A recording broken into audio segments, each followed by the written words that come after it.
മനുഷ്യ ശരീരത്തിലൊരു മാംസപിണ്ഡമുണ്ട്. അത് നന്നായാൽ ശരീരം മുഴുവൻ നന്നായി, അത് ചീത്തയായാൽ ശരീരം മുഴുവൻ ചീത്തയായി. ദാറ്റ്സ് യുവർ ഹേർട്ട് എന്ന് മുത്തുനബി സല്ലല്ലാഹു അലൈഹി വസല്ലം തങ്ങൾ പറഞ്ഞിട്ടുണ്ട്. അത് നിൻ്റെ ഹൃദയമാണ്.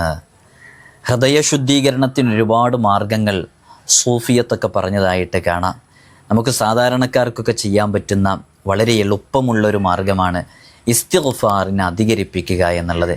ഇസ്തിഗ്ഫാറുകളിൽ താജുൽ ഇസ്തിഗ്ഫാർ, സയ്യിദുൽ ഇസ്തിഗ്ഫാർ എന്ന് പറയുന്ന ഇസ്തിഗ്ഫാറിൽ രാജകീയ സ്ഥാനം അലങ്കരിക്കുന്നത് അതാണ്. പലർക്കും അതറിയാം. പ്രഭാതത്തിൽ ആരെങ്കിലും സയ്യിദുൽ ഇസ്തിഗ്ഫാർ ചൊല്ലിയാൽ സന്ധ്യാസമയമാകുന്നതിനിടയിൽ മരണപ്പെട്ടാൽ സ്വർഗം ഉറപ്പ്.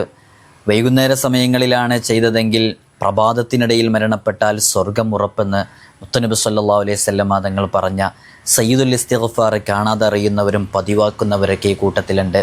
മഹാനരായ ഹദ്ദാദ് റളിയല്ലാഹു അൻഹു വിർദുൽ ലത്തീഫ് രചിച്ചപ്പോൾ അതിൽ സയ്യിദുൽ ഇസ്തിഗ്ഫാർ ക്രോഡീകരിച്ചിട്ടുണ്ട്.